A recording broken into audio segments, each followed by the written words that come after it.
नमस्कार मित्रांनो, मी आहे संजय नरवडे आणि आपण पाहत आहात सेमी एक्सप्रेस. मित्रांनो, आज आपण इयत्ता 9वीतील वर्क अँड एनर्जी या प्रकरणाचा दुसरा भाग पाहणार आहोत. तर सुरू करूया work and energy part second standard 9. मित्रांनो, या आधीच्या भागामध्ये आपण वर्क म्हणजे काय हे पाहिलेलं आहे. म्हणजे एखाद्या वस्तूवर फोर्स लावला आणि जर तिची जागा बदलत असेल तर वर्क होतं, एवढी माहिती आता आपल्याला आहे. या भागामध्ये आपण एनर्जी म्हणजे काय याचा अभ्यास करणार आहोत. So let start. What is energy? Energy म्हणजे काय? आता इथे बघा, हा जो बॉलर आहे तो असा धावत येतोय आणि समोर बॉल टाकतोय आणि बॉल पडल्यानंतर स्टंप आहे ती उखडली जाते, एका जागेवरून दुसऱ्या बाजूला जाते. म्हणजे बॉलमुळं स्टंपची जागा बदलते. इथं बघा, स्ट्रायकरला टिचकी मारल्यानंतर जी पीस आहे किंवा सोंगटी आहे ती अशी कॅरमची एका जागेवरून दुसऱ्या जागेवर जाते आणि इकडं असेच येऊन इथलं आतमध्ये जाते. म्हणजे एकाच वेळेला एका स्ट्रायकरमुळं दोन सोंगट्यांची जागा बदलते. बरोबर? इथं स्ट्रायकरला टिचकी मारली म्हणजे बल लावलं तर ज्या पीस आहेत त्या एका जागेवरून दुसरीकडं अशा जातात. याचा अर्थ त्या जागा बदलतात म्हणजे वर्क होतं. म्हणजे स्ट्रायकरला लावलेला जो फोर्स आहे त्याच्यामुळे त्याच्यात गती निर्माण झाली आणि त्याच्यामुळं इथं कार्य घडून आलं. मग एनर्जी म्हणजे काय? त्या स्ट्रायकरच्या गतीचा आणि होणाऱ्या कार्याचा काही संबंध आहे का? आता इथं बघा, पाण्याचं वर्ण खाली पडत आहे. बरोबर? आणि ते वर्ण खाली येत असताना त्याच्यामध्ये गती भरपूर आहे, प्रचंड गती आहे आणि त्याच्याबरोबर खडक, माती, वाळू इत्यादी पदार्थ ते खाली आणत आहे. आणि खाली पडल्यानंतर सुद्धा इथं मोठाच्या मोठा खड्डा पडलेला आहे आणि तिथले काही दगड वगैरे आहे ते सगळं असं बाजूला निघून चाललेलं आहे. बरोबर? म्हणजे खड्डा पाडणं हे एक मोठं कार्य आहे. वस्तू एका जागेवरून दुसऱ्या जागेला येणं हे सुद्धा कार्य आहे, वर्क आहे. म्हणजे त्या पाण्याच्या गतीमुळे हे कार्य घडत येत आहे. मग then what is energy? Energy म्हणजे काय? एनर्जीची आपल्याला व्याख्या करायला पाहिजे. बरोबर? तर काय आहे बघा व्याख्या? The capacity of a body to perform work is called its energy.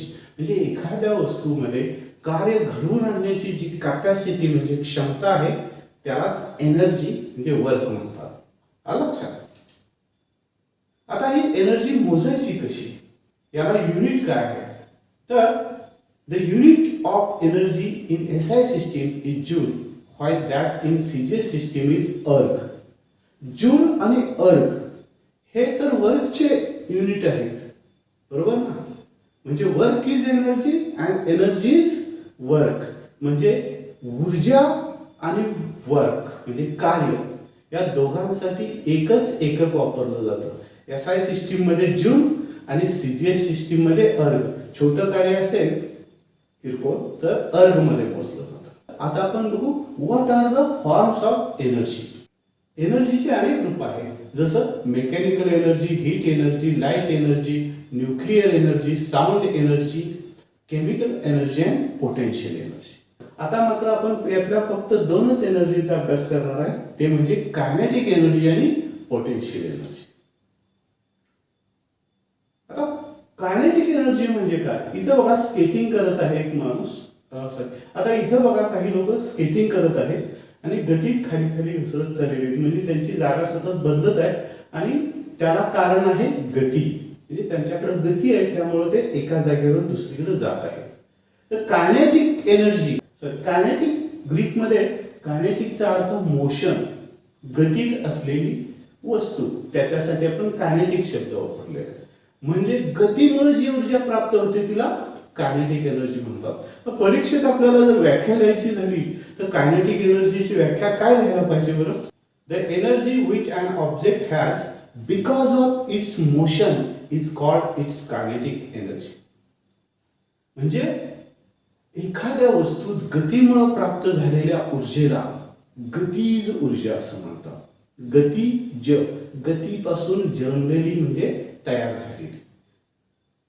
आलं लक्षात? आता ही जी कायनेटिक एनर्जी आहे ती व्यक्त कशी करतात. What is expression for kinetic energy. मोजायचं झालं, समजा एक बॉल गतीत आहे तर त्याच्यात किती कायनेटिक एनर्जी भरलेली आहे, साठवलेली आहे, तर हे आपल्याला कसं काढता येईल बरं. त्याच्यासाठी आपल्याला पुन्हा वर्क म्हणजे काय इकडे जावं लागेल. आता आपल्याला व्याख्या माहिती आहे की kinetic energy is equal to work done on the object. म्हणजे एनर्जी आणि वर्क हे सारखंच आहे, बरोबर. आता बघा कायनेटिक एनर्जीसाठी आपल्याला सूत्र मिळेल फोर्स इंटू डिस्प्लेसमेंट, कारण वर्क काय आहे, फोर्स इंटू डिस्प्लेसमेंट. आता इथं फोर्सची व्याख्या आपण मागच्या पाठामध्ये पाहिलेली आहे की मास इंटू ऍक्सलरेशन. म्हणजे एफ ची किंमत आपल्याला मास इंटू ऍक्सलरेशन इथं ठेवायला पाहिजे. आणि s is equal to ut plus 1/2 AT square, Newton second equation of motion किंवा second equation of motion says that s is equal to ut plus 1/2 AT square.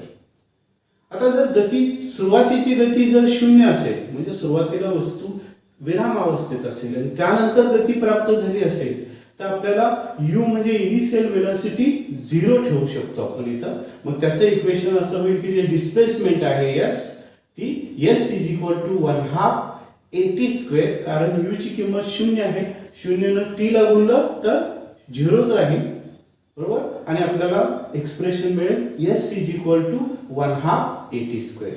आता इथे बघा आपण मूळ बघितलं work is equal to force into displacement, बरोबर. फोर्सची किंमत आपल्याला मिळाली मास इंटू ऍक्सलरेशन आणि डिस्प्लेसमेंटची किंमत मिळाली s is equal to 1/2 AT square. म्हणजे बदललेल्या स्थितीनुसार u ची किंमत 0 असल्यामुळं s नेहमीपेक्षा जरा वेगळा मिळाला, s is equal to 1/2 AT square. आता फोर्स म्हणजे f ची आणि s ची किंमत आपण या वर्कच्या डेफिनेशन मध्ये ठेवली तर काय होतं बघा. कायनेटिक एनर्जी म्हणजेच वर्क डन आहे is equal to mass into acceleration is equal to 1/2 AT square. आता इथं आपल्याला AT स्क्वेअर पण नको आहे, मग काय करता येईल त्याच्याऐवजी बघा आपल्याला एक दुसरं सूत्र माहिती आहे v is equal to u plus AT. First equation of motion says that v is equal to u plus AT. आता इथं सुद्धा बघा u ची किंमत 0 आहे, बरोबर. म्हणजे काय होईल v is equal to 0 plus AT. 0 u ची किंमत 0 असल्यामुळं तिथं आपण u च्या ठिकाणी 0 लिहिलं आणि आपल्याला एक्सप्रेशन मिळालं v ची किंमत v is equal to AT, बरोबर. म्हणजे इथं आपल्याला जिथं AT आहे त्या ठिकाणी v लिहिण्याची म्हणजे वेलोसिटी अंतिम वेग फायनल वेलोसिटी लिहिण्याची इथं आपल्याला मुभा मिळाली, बरोबर. आणि म्हणजे काय झालं AT is equal to v. आता पुन्हा आपण मूळ इक्वेशन कडे येऊ. कायनेटिक एनर्जीचं जे एक्सप्रेशन आहे ते काय आहे ke is equal to ma plus 1/2 AT square. इथं ma मध्ये एक a आहे आणि 1/2 नंतर एक a आहे, म्हणजे a इंटू a केलं तर a स्क्वेअर मिळेल, बरोबर. म्हणजे कसं होईल बघा expression m into 1/2 a square t square, बरोबर. म्हणजे a चा पण स्क्वेअर आहे आणि t चा पण स्क्वेअर आहे, म्हणजे a t ब्रॅकेट स्क्वेअर असं आपल्याला म्हणता येईल. आणि a t च्या ऐवजी v लिहिता येईल, बरोबर. कारण मगाशी बघितलं आपण AT is equal to v आणि मग इथं असं होईल kinetic energy is equal to m into 1/2 v square. जिथं AT होतं त्याचा स्क्वेअर म्हणजेच v चा square. Kinetic energy is equal to 1/2 mv square. म्हणजे इथं आपल्याला एक सूत्र मिळालं कायनेटिक एनर्जीसाठी ke is equal to 1/2 mv square. लक्षात ठेवा हे सूत्र, हा फॉर्म्युला आपल्याला पुन्हा पुढं उपयोगी येणार आहे. आता आपण पोटेन्शियल एनर्जी म्हणजे काय हे बघूया. व्हॉट इज पोटेन्शियल एनर्जी याचा अभ्यास करूयात आपण. पोटेन्शियल एनर्जी म्हणजे काय. कायनेटिक एनर्जी आपल्याला कळालं गतीमुळे प्राप्त होणारी एनर्जी, ऊर्जा. आता पोटेन्शियल एनर्जी मराठी त्याला स्थितीज ऊर्जा असं म्हणतात. इथं बघा या मुलीने असं धनुष्यबाण ताणून धरलेलं आहे, सोडलेलं नाही असं, बरोबर आहे ना. म्हणजे तिनं हा बाण ताणत असताना काहीतरी कार्य झालेलं आहे आणि ते कार्य या धनुष्य आणि त्याची दोरी याच्यामध्ये साठवून ठेवलेलं आहे आणि अशा पद्धतीनं ही जर दोरी सोडली तर तो बाण सुसाट निघून जातो, बरोबर. म्हणजे त्या दोरीमध्ये कार्य करण्याची क्षमता आहे. तर दोरी आणि धनुष्य यांच्या विशिष्ट रचनेत कार्य करण्याची क्षमता आहे. मग पोटेन्शियल एनर्जी कशाला म्हणतात? तर the energy stored in an object because of its specific state of position is called its potential energy. इथे बघा, धरणामध्ये उंचावर पाणी अडवलेलं आहे, बरोबर. ते पाणी असं वाहून जाण्यासाठी प्रयत्न करत आहे, पण त्या भिंतीमुळे त्याला अडवून धरलेलं आहे. म्हणजे त्या पाण्यामध्ये कार्य करण्याची क्षमता साठवलेली आहे, अजून वापरलेली नाही पण साठवून ठेवलेली आहे. म्हणजे धरणाच्या पाण्यामध्ये सुद्धा स्थितीज ऊर्जा असते. So the energy stored in dam water is potential energy. Water stored in a dam, it contains potential energy. आता बघा, पोटेन्शियल एनर्जीचे एक्सप्रेशन आता आपल्याला कळेल. आता ही पोटेन्शियल एनर्जी कॅल्क्युलेट कशी करता येईल? समजा इथे एक वस्तू आहे, एक गोळा आहे, एम त्याचं मास आहे, आणि त्याला आपण फोर्स लावला आणि त्याला असं वर उचललं. आता आपल्याला माहिती आहे वर्क बरोबर फोर्स इंटू डिस्प्लेसमेंट, बरोबर. म्हणजे कार्य घडून येईल. आता हे केलेलं जे कार्य आहे ते साठवलं जाईल कुठं? त्या गोळ्यामध्ये. जोपर्यंत तो वर आहे तोपर्यंत त्याच्या केलेलं कार्य ऊर्जेच्या रूपात साठवलं जातं. फोर्स म्हणजे मास इंटू ऍक्सिलरेशन. इथं आपण ग्रॅव्हिटीच्या अगेन्स्ट काम केलेलं आहे, त्यामुळे ऍक्सिलरेशन एच्या ऐवजी आपण स्मॉल जी वापरणार. जी ची व्हॅल्यू आहे ते ऍक्सिलरेशन ड्यू टू ग्रॅव्हिटी, ज्याची किंमत आपण 9.8 इतकी घेत असतो. तर डब्ल्यू इज इक्वल टू काय होईल? mg into H. आता हे जे केलेलं कार्य आहे ते ऊर्जेच्या रूपात साठवलं जातं, म्हणजेच P potential energy is equal to mgh. एकदम साधं सोपं इथं आपल्याला एक्सप्रेशन मिळालं. W is equal to mgh म्हणजेच potential energy is equal to mgh. आता ही जी ऊर्जा असते, ऊर्जेची अनेक रूप आहेत. ऊर्जा एका रूपातून दुसऱ्या रूपात जाऊ शकते. Energy can transform from one form to another. आता इथं बघा, आपल्याला फटाके फुटताना दिसते पाठीमागे, बरोबर आहे ना. फटाक्यामध्ये कोणती ऊर्जा असते बरं? Crackers has chemical energy stored in it. रासायनिक ऊर्जा साठवलेली असते. त्याचं रूपांतर कोणकोणत्या ऊर्जेत होतं बघा? Sound energy, light energy, heat energy. म्हणजे मूळची केमिकल एनर्जी या वेगवेगळ्या रूपात आपल्याला रूपांतरित होताना दिसते. म्हणजे ऊर्जा एका रूपातून दुसऱ्या रूपामध्ये जाऊ शकते. आता इथं बघा, मध्ये आपल्याला इलेक्ट्रिक बल्ब दिसतो, म्हणजे आपण हे इलेक्ट्रिसिटी आहे समजूया. आणि त्याचं रूपांतर कुठं कुठं होऊ शकतं? Electricity can be converted into magnetic energy and magnetic energy can be converted into electric energy. म्हणजे जे जनरेटर वगैरे आहेत त्याच्यामध्ये काय होतं? मॅग्नेट्स असतात, ते फिरवले की आपल्याला इलेक्ट्रिक एनर्जी मिळते. म्हणजे इलेक्ट्रिसिटी अँड मॅग्नेटिझम एकमेकात कन्वर्ट होऊ शकतात. दुसरा आहे साऊंड. इलेक्ट्रिसिटीचा वापर करून आपण साऊंड वगैरे तयार करू शकतो. डॉल्बी वगैरे आपल्याला माहिती आहे, त्यामध्ये इलेक्ट्रिसिटी इज कन्व्हर्शन साऊंडमध्ये होतं. In Dolby or in sound system, electricity is converted into sound and sound can be converted into electricity. Phone मध्ये बघा, आपण बोललेलो इलेक्ट्रिसिटी मध्ये कन्वर्ट होतो आणि त्याचा सिग्नल तयार होऊन तो पुढे पाठवला जातो. म्हणजे हे एकमेकांमध्ये रूपांतरित होऊ शकतात. पुढे आहे heat energy. Electricity can be converted into heat energy. Heat energy also can be converted into electricity. Electric energy मध्ये आपण उष्णतेचा वापर करू शकतो. त्यासाठी थर्मोकपल वगैरे यांचा अभ्यास पुढे आपल्याला करायचा आहे. Electricity can be converted into electricity can be converted into mechanical energy. Mechanical यांत्रिक ऊर्जा म्हणजे मोटार वगैरे आहेत, विजेवर मोटार आपण चालवू शकतो. विद्युत पंप आहेत, त्याचा वापर आपल्याला करता येतो. हल्ली इलेक्ट्रिक गाड्या वगैरे आलेल्या आहेत. So electricity can be converted into mechanical energy. Mechanical energy can also be converted into electricity.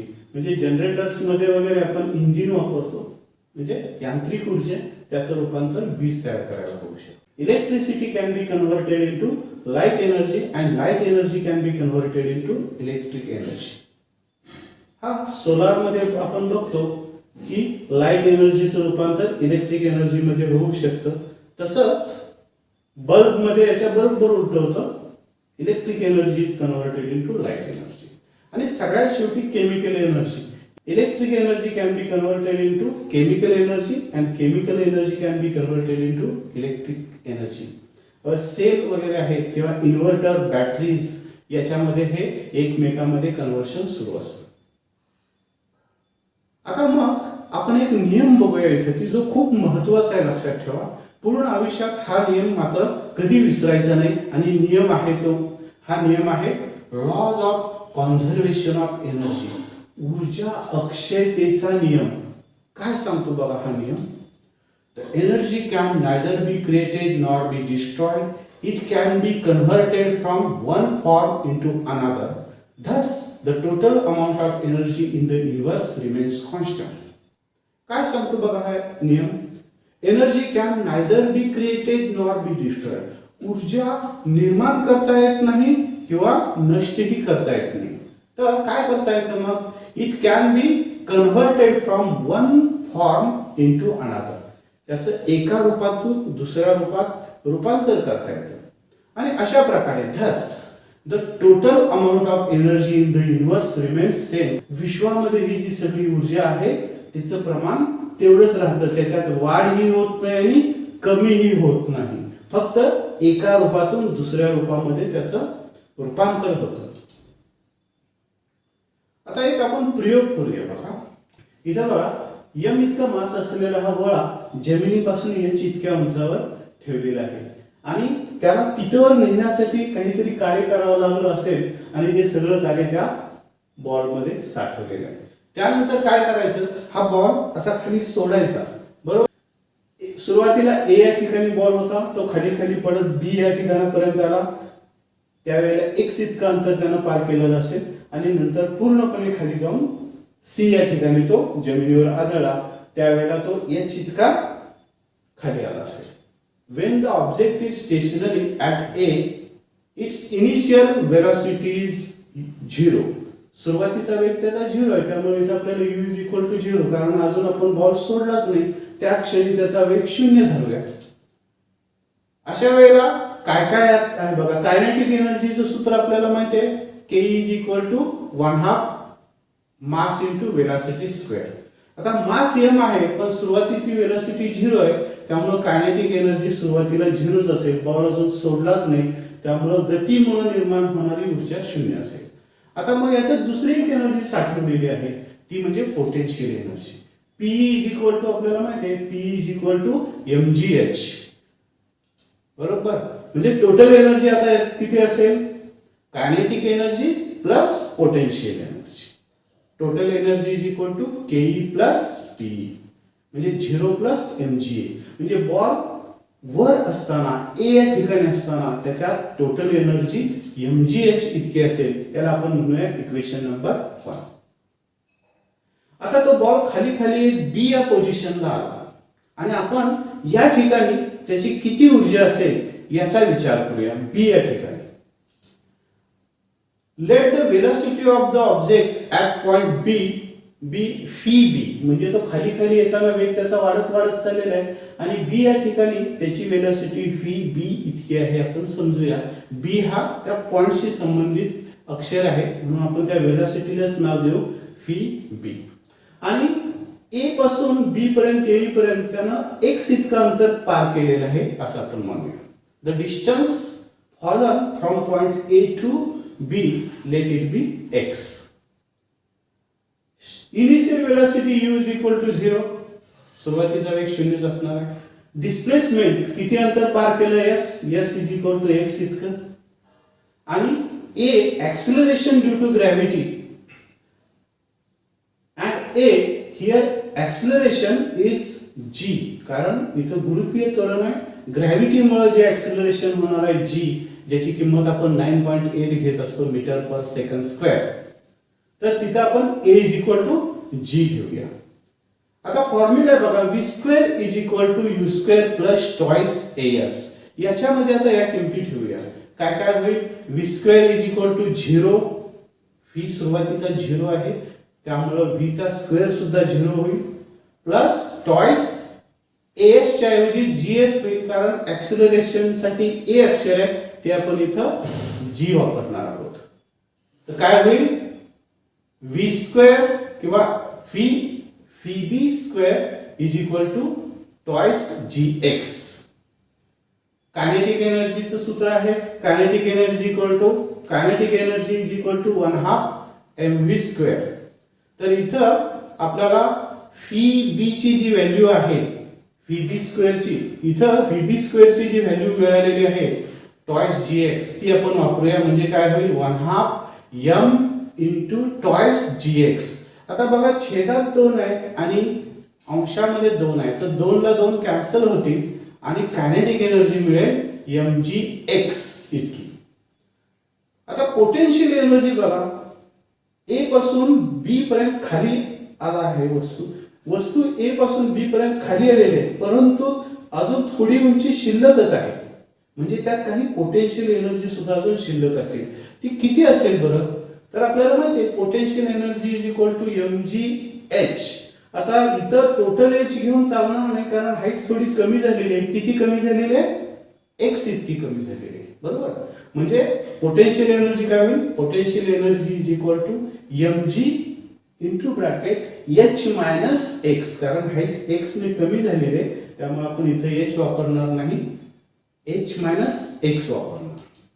याला जर आपण सरळ रूप दिलं तर काय होतं बघा, mg ना आतमध्ये गुणूया, mgh मायनस mgx एवढी पोटेन्शियल एनर्जी असेल. आता टोटल एनर्जी काय होईल बघा, total energy is equal to kinetic energy plus potential energy. Total energy is equal to mgx plus mgh minus mgx. आता प्लस mgx आणि मायनस mgx निघून जातील आणि टोटल एनर्जी पुन्हा किती राहील? mgh एवढीच. आता C या ठिकाणचा आपण विचार करूया. C म्हणजे अगदी जमिनीला टेकलंय किंवा तो क्षण टेकण्याचा. तर त्यावेळेला काय असणार आहे? हाईट 0 झालेली असेल आणि वेलॉसिटी मात्र पूर्णपणे फुल असेल, वेलॉसिटी भरपूर असेल, बरोबर, आणि हाईट मात्र 0 असेल. Let the velocity of object be vc when it reaches to the ground near the point C. C या ठिकाणी पोहोचताना वेलॉसिटी vc इतकी आहे असं आपण मानूया. u सुरुवातीचा वेग 0 असेल. आता इथं s is equal to displacement आहे ती a पासून c पर्यंत येईपर्यंत, म्हणजे h इतकं अंतर पार केलेलं असणार वस्तूनं, आणि ऍक्सिलरेशन a ची किंमत g एवढीच असणार आहे. तर आपल्याला इक्वेशन माहिती आहे v square is equal to u square plus twice as. यात जर आपण u is equal to 0, s is equal to h आणि a is equal to g या किमती वापरल्या तर आपल्याला सूत्र मिळतं vc square is equal to 0 plus twice gh. आता u ची किंमत 0 असल्यामुळं त्याचा वर्ग 0च होणार आहे. म्हणजे आपल्याला वेलॉसिटीचा वर्ग किती मिळेल? vc square is equal to twice gh इतका. कायनेटिक एनर्जीचं सूत्र आपल्याला माहिती आहे 1/2 mv स्क्वेअर. आता इथे v स्क्वेअरच्या ऐवजी vc स्क्वेअरची किंमत ठेवूया आणि ती आहे ट्वाइस gh. म्हणजे कायनेटिक एनर्जी किती होईल बघा, 1/2 m twice gh is equal to mgh. आता इथं काय होतं बघा, छेदात 2 आहे आणि अंशात पण 2 आहे, तर 2 ला 2 कॅन्सल होईल, म्हणजे 1/2 होतं ते निघून जाईल आणि उत्तर राहील mgh. म्हणजे C या बिंदूशी सुद्धा, C या पॉइंटशी सुद्धा टोटल एनर्जी mgh आहे. म्हणजे A B C या 3 वेगवेगळ्या ठिकाणी आपण ऊर्जेचा विचार केला टोटल एनर्जी, तर ती टोटल एनर्जी मात्र सगळीकडे सारखीच होते. सुरुवातीला पोटेन्शियल एनर्जी होते. बी या पॉइंटला 2 प्रकारच्या एनर्जी होत्या, कायनेटिक एनर्जी आणि पोटेन्शियल एनर्जी. सी या ठिकाणी फक्त कायनेटिक एनर्जी आहे, कारण हाईट नसल्यामुळं mgh आपल्याला नाहीच. आता पोटेन्शियल एनर्जी किती असेल ते बघूया. Pe is equal to mgh. आता हाईट सी या पॉइंटला काहीच नाही, जमिनीवर टेकलेलंच आहे ते जवळजवळ, म्हणजे ते जमिनीला टेकलेलेच आहे, त्यामुळे हाईट 0 म्हणजे mg into 0. So potential energy becomes 0. Total energy काय असेल बघा, kinetic energy plus potential energy. Kinetic energy mgh इतकी आहे प्लस पोटेन्शियल एनर्जी 0 आहे, म्हणजे mgh प्लस 0. या ठिकाणी पदार्थ ए बी आणि सी वेगवेगळ्या ठिकाणी होता, तरी सुद्धा टोटल एनर्जीत काही बदल झालेला नाही. सुरुवातीला सगळी एनर्जी पोटेन्शियल होती, नंतर पोटेन्शियल एनर्जी आणि kinetic energy both energies were there, and at the point C only kinetic energy was there. This proves the law of conservation of energy. म्हणजे इथं ऊर्जा अक्षयतेचा नियम सिद्ध होतो. आता यामध्ये आपण हा लास्ट पार्ट बघूया, power. What is power? Power म्हणजे काय? पॉवर म्हणजे आपल्याला माहिती आहे, पॉवर म्हणजे शक्ती, बरोबर. पण शास्त्रीय भाषेत पॉवर कशाला म्हणायचं? Work done in unit time is called power. म्हणजे एकक कालावधीमध्ये केलेलं कार्य त्याला पॉवर म्हणजे शक्ती असं म्हणतात. वेगळ्या भाषेत असंही म्हणता येईल, power is the rate at which work is done. म्हणजे किती कालावधीत किती काम केलं, काम करण्याचा दर म्हणजे शक्ती होय. आता याचं ते सूत्र आहे बघा, power is equal to work upon time. Unit of power is watt. आता पॉवरचं जे युनिट आहे, एकक आहे, ते वॅट आहे. In the industrial sector the unit used to measure power is called horse power. आता औद्योगिक ठिकाणी म्हणजे कारखान्यांमध्ये वगैरे पॉवर मोजण्यासाठी जे युनिट वापरलं जातं ते हॉर्स पॉवर, याला शॉर्ट मध्ये HP असं म्हणतात बघा.